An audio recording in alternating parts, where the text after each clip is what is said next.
Maayong udto mga kapobre, labi na sa mga nanood karon. Tara ubni na pud ko ninyo dire sa bukid. Karong adlaw mga kapobre kay paniudto man karon. Dahil nga naboring kami ni paring Rex doon sa baba, kaya naman napagdesisyonan namin na umakyat na lang ng bundok. At saktong-sakto nga rin mga kapobre kasi nga wala kaming uling sa bahay na gagamitin. Yan naman para hindi na nga masayang yung aming pag-akyat dito ay nag-uling na rin nga kami para nga is na kailangan nga namin ng panggatong ay kukunin na lang namin dito sa bukid. At sakto nga rin mga kapobre ang dating namin dito ay nakapagluto na nga itong mga bitiis natin. Sakto nga din na wala pa nga rin kaming almusal bago nga umakyat. At buti na nga lang talaga mga kapobre ay nagsaing na nga dito yung kapatid ko tsaka pamangkin ko. Bali nauna na nga sila dito sa bundok. Tanghali na nga kasi kami nakaakyat kaya nga nauna na lang sila umakyat kasi nga mainit na nga daw pag tanghali. At buti na nga lang mga kapobre ay hindi nga kami naglakad ngayon. Kaunti nga lang ang lakad namin kasi nga napaayos na nga yung motor ng tatay ko. At pwede na nga dumaan yung motor kasi nga hindi naman na nga maputik at ilang araw na nga ding hindi umuulan dito. Anyways mga kapobre, dito na nga tayo sa video ko. Pagkadating nga namin dito ay kumain na nga agad kami. At pagkatapos nga namin kumain ay may dala naman nga kaming bigas at pinaksiw na isda na ulam pa namin kagabi. Nakaluto na nga ng ulam tong dalawa dito kaya naman itong dala naming ulam ay para na nga rin sa tanghalian. Bali, ang niluto ng dalawa ay pansit canton nga lang daw yung nabili nilang ulam. Sabi ko nga okay lang yan, basta mayroon.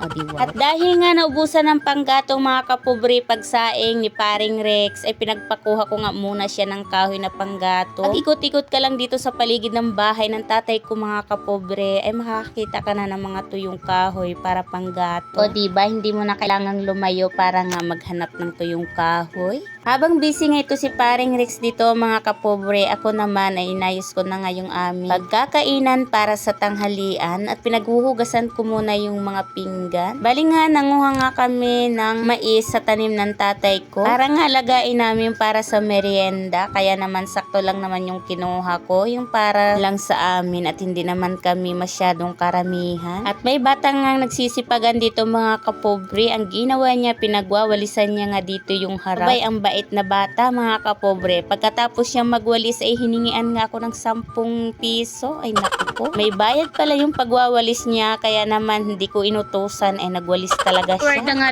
tayo mga kapobre, natapos na nga kaming kumain dyan. Hindi na nga ako nakapag-video at nakalimutan ko nga. At nabalatan na nga rin namin yung mais at nilaga nga namin. Habang inaantay namin na maluto yung nilagang mais, sinunod naman nga namin magsala nga dito ng bao sa drum para nga masimula na namin mag-uli. At tingnan nyo naman nga ang team kapobre natin ngayon ay tulog na nga sila. Ay nako po, napuyat pala itong dalawang to. At napansin ko nga dito si paring Rex sa labas na nag-iimot. Ano kayang ginagawa ng taong to?